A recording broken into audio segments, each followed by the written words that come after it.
Bismillahirrahmanirrahim. Assalamualaikum warahmatullahi wabarakatuh.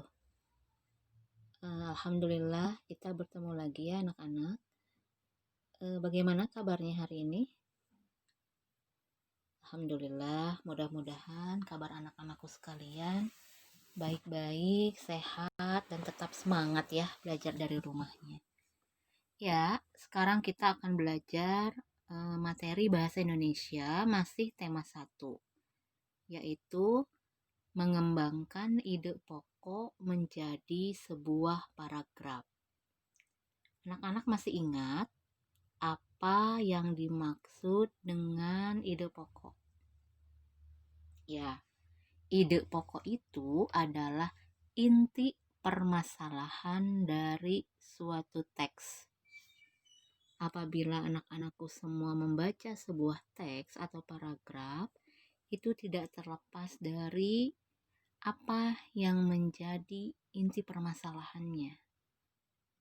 Nah, kalau minggu lalu kita menentukan ide pokok dari sebuah teks, hari ini kita mencoba mengembangkan ide pokok menjadi sebuah teks atau paragraf.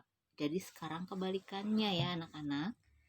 Jadi ada langkah-langkah supaya kita bisa membuat sebuah paragraf atau karangan atau cerita ya. Antara lain, 1, menentukan topik dari paragraf yang akan dibuat. Apa itu topik? Menentukan temanya. Kira-kira kita mau membuat tulisan tentang apa ya, cerita tentang apa. Kita tentukan dulu. Yang berikutnya, kita menentukan ide pokok dari paragraf yang akan dibuat.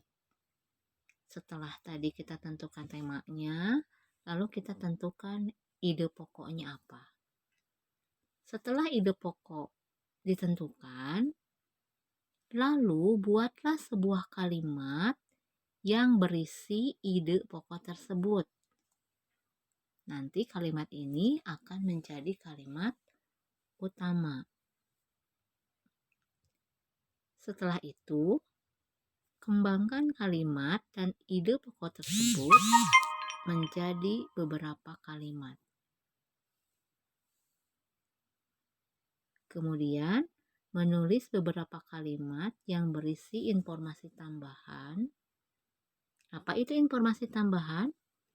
Informasi tambahan ini adalah yang melengkapi dari informasi utama, seperti pendukung atau gagasan pendukung. Yang terakhir, menyusun kalimat menjadi sebuah paragraf.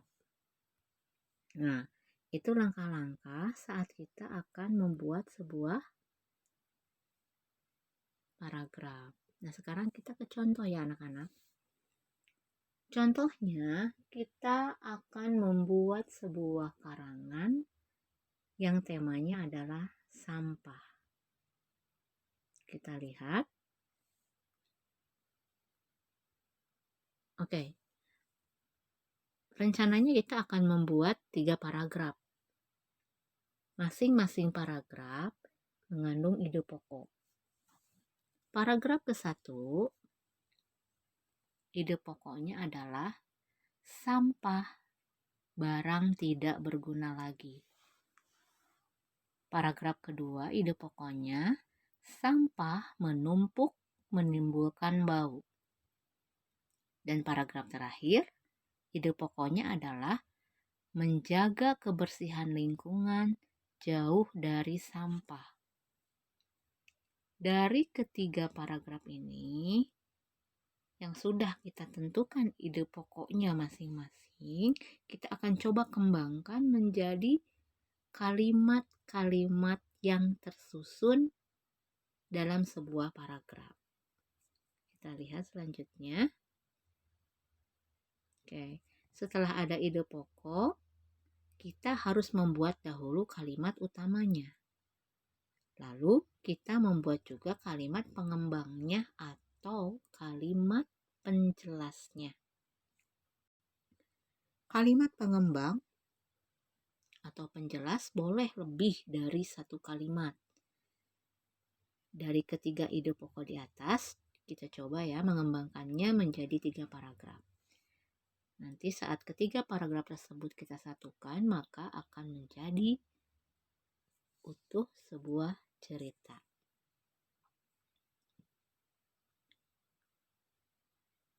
Oke, paragraf 1 ya.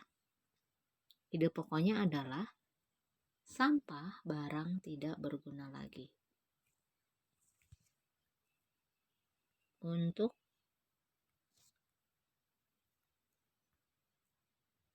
kalimat utamanya, sampah adalah barang atau benda yang tidak digunakan lagi. Jadi dari ide pokok tadi, kita bisa tambahkan kata sehingga menjadi satu kalimat yang lengkap. Kalimat yang berisi ide pokok, inilah disebut kalimat utama. Nah, kalau penjelasnya bagaimana? Kalimat penjelas ini adalah kalimat yang bisa menjelaskan lebih rinci dari kalimat utama. Ini ada kalimat penjelas ke-1 ya. Dari sifatnya, sampah dibagi 2 kelompok, yaitu sampah organik dan sampah anorganik. Sedangkan untuk kalimat penjelas kedua adalah sampah organik adalah sampah yang mudah membusuk. Sedangkan sampah anorganik adalah sampah yang tidak mudah membusuk. Sekarang kita lihat paragraf kedua. Ide pokoknya adalah sampah menumpuk menimbulkan bau. Bagaimana nih kalimat utamanya? Kita tambahkan beberapa kata ya. Sampah yang dibiarkan menumpuk akan menimbulkan bau tidak sedap sehingga mencemari udara. Coba kita lihat ya, antara ide pokok dengan kalimat utama. Kalimat utama ini lebih lengkap ya. Nah, sekarang kalimat penjelas. Kalimat penjelas ini lebih merinci lagi ya, lebih detail lagi menjelaskan. Sampah yang membusuk dapat mengundang lalat dan menyebarkan bibit penyakit. Kalimat keduanya, sementara sampah yang dibuang ke sungai akan menimbulkan banjir.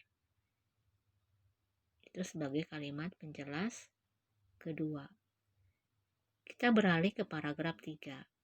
Ide pokoknya adalah menjaga kebersihan lingkungan. Bagaimana kalimat utamanya? Kita harus menjaga kebersihan lingkungan supaya jauh dari penyakit. Kita coba kalimat penjelasnya. Yang pertama, menjaga kebersihan dapat dimulai dari membiasakan membuang sampah sesuai tempatnya. Kemudian kita buat lagi kalimat penjelas keduanya, sampah yang dibuang sesuai tempatnya dapat diolah menjadi barang yang berguna. Itu dari paragraf ketiga yang merupakan paragraf terakhir ya. Dari susunan kalimat tadi, maka dapat kita buat menjadi sebuah cerita atau teks berikut ini. Ya, kita lihat ini judulnya adalah sampah. Paragraf ke-1 tadi, coba kita perhatikan ya. Paragraf ke-1 adalah sampah adalah barang atau benda yang tidak digunakan lagi. Dari sifatnya, sampah dibagi 2 kelompok, yaitu sampah organik dan sampah anorganik. Sampah organik adalah sampah yang mudah membusuk, sedangkan sampah anorganik adalah sampah yang tidak mudah membusuk. Paragraf kedua, sampah yang dibiarkan menumpuk akan menimbulkan bau tidak sedap sehingga mencemari udara.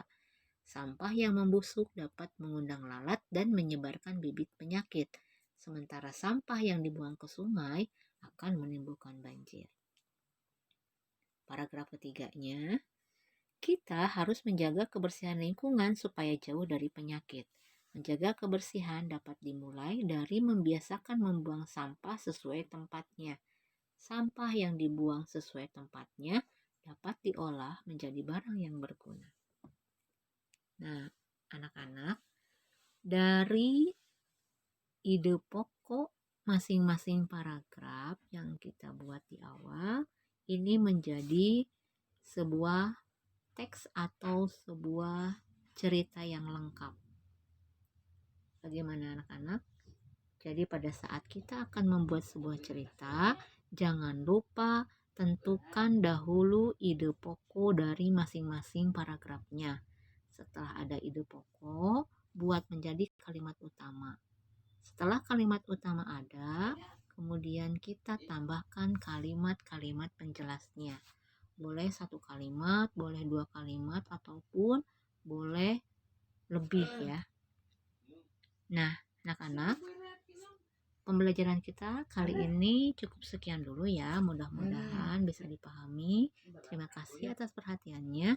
Wassalamualaikum warahmatullahi wabarakatuh.